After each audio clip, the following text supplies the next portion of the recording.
So what are the three big retirement withdrawal mistakes? Very important video. Hi, I'm Stan, the Annuity Man, America's annuity agent, licensed in all 50 states. Before we get to that, I got to show you that we're doing some learning via flashcards, kind of. Annuities are contracts. That's the first one. Contractual guarantees only. You know, my saying is will do, not might do. You own an annuity for what it will do, not what it might do. I just like throwing them. And will do, not might do. Ha! How about that? Hey, hit the music. Let's get to this thing.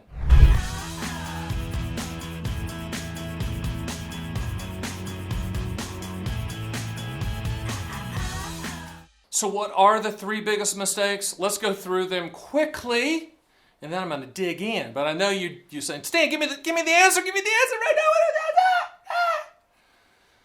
The first one is the 4% rule. Okay, I've been around forever. I mean, I'm so old. I used to work for a company named Dean Witter. All you old people are like, I remember that. That's how old I am. 4% rule is invest your money in the market and just peel off 4% and everything will be good. And in a volatile market that we're in, and I know I'm going to get all kinds of emails from you masters of the universe that watch this, that manage money, that say, I can do the 4%. Sure you can.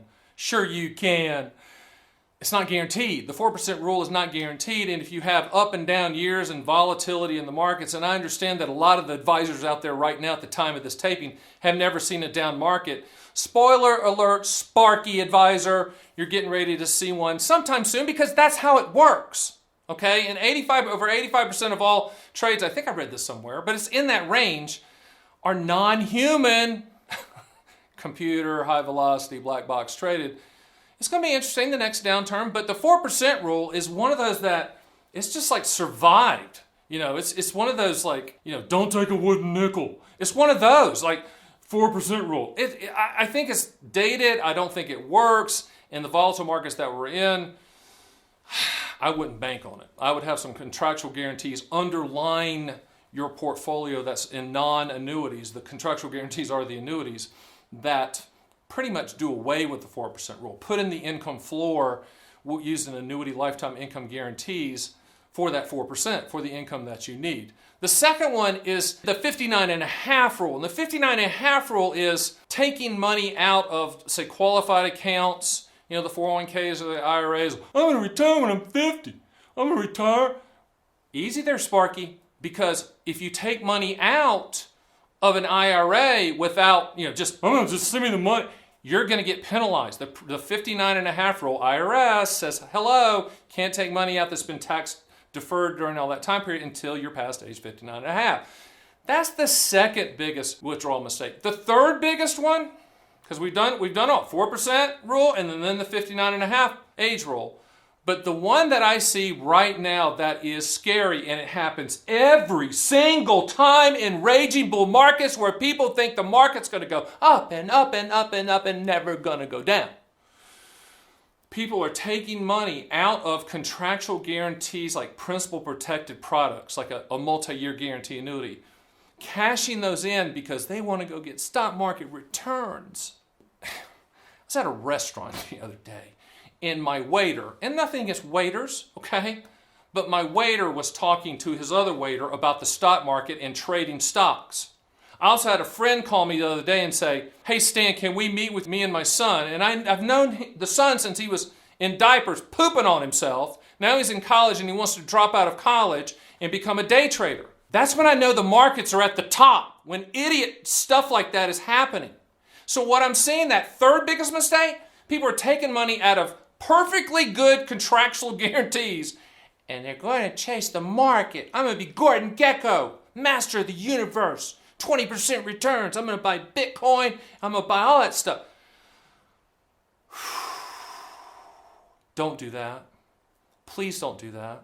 Those are the three biggest mistakes. But the one that's happening right now over and over and over and over are people cashing out, say, MYGAs, these fixed rate annuities, and going and being Johnny Stock Market. It doesn't work like that, okay? So those are the three biggest mistakes, but there's more. Hang in there. So I get a call the other day. This gentleman had purchased income riders from me attached to indexed annuities, and that's kind of how we use indexed annuities as a very efficient and cost-effective way to deliver the income rider guarantees for future income. But kind of get down into the details. When you buy an index annuity with the income rider is a guarantee. It is contractual. It is a lifetime income transfer risk. But that amount is monopoly money in a phantom account that you can't cash in, you can't transfer, etc. So in this person's case, he wanted to cash in one of those big index annuities with riders. He put $500,000 in index annuity. The rider value was worth like $700,000, meaning that $700,000 amount could be used for lifetime income in the future. And it was continuing to grow. It's not static. It was continuing to grow by a contractual amount that can only be used for lifetime income. Exactly how it was designed, exactly what he wanted at the time that he bought it about 5 years ago. But here's what he said. I just feel like I'm just missing opportunity with the market, Stan.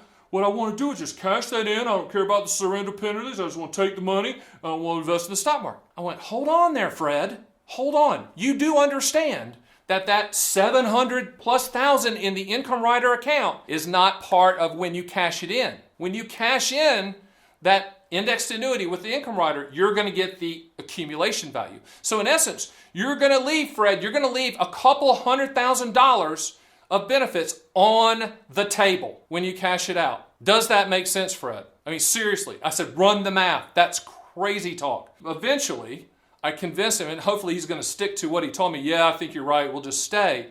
But that's the nonsense that happens in a bull market. You don't want to leave those type of benefits on the table. And a lot of people are doing that. A lot of people say, just cash it in. Just send me the cash. I think I can do Bitcoin and trade it and day trade it and options and right call.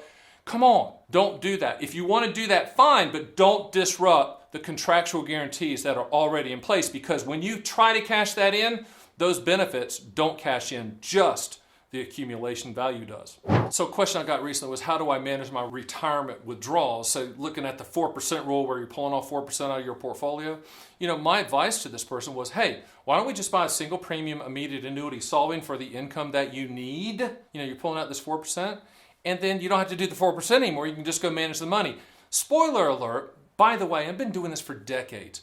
When we put in a contractual guaranteed income floor using annuities, you're transferring the risk for that income to come in uninterrupted and unchanged. Guess what? You become a better investor because you're not disrupting any of the investments by pulling out 4%. If you think about it logically, that makes sense. Put in the guaranteed income floor using annuities and then take the rest and invest. So the big question is, what should you not do in retirement? I get this all the time. First of all, let me start this answer off with a saying that, I don't know if I came up with it, but I'm going to take full credit. There's no U-Hauls behind hearses. You can't take it with you. As I tell people all the time, your strategy should be, I want my last check to bounce right before I die. Who cares? You can't take it with you. Live your life. I have so many clients over the past decades that have scrimped and saved and done and timed and put it off, and we're not going to live life now. At the time of this taping, we're going through the whole COVID thing. I know 3 years from now you're going to watch this and go, COVID, what's that? But right now, it is really a mess. It's made people realize, I might want to do that little dream list. I might want to travel with a mask on or whatever. I might want to stop putting things off. So what's the biggest mistake I'm seeing is that people are not doing what they had planned to do. And I know that there's circumstances around us that always give us an excuse not to go forward or not to start checking off that box list that you want to do. My encouragement to you is to do it. Now, how do annuities fit into that? It provides that contractual guaranteed income floor that you do not have to worry about, that's going to hit your bank account regardless if a Republican's in or a Democrat's in or the Congress is run by Republicans or Democrats. Who cares? Who cares who's in office? Who cares who wins the game? Who cares? It's all about you. It's all about your family. It's all about your lifestyle. You've worked very hard for it. Nod your head. Enjoy it. And never forget, there's no U-Hauls behind hearses. What's that smell? It's you dying. That smell is you dying. That smell is me dying. That means let's get to it. Let's live our lives. Let's put the contractual guarantees in place. Let's keep watching Stan the Annuity Man videos. Let's hit the like. Let's hit the subscribe. And I'll see you on the next Stan the Annuity Man video.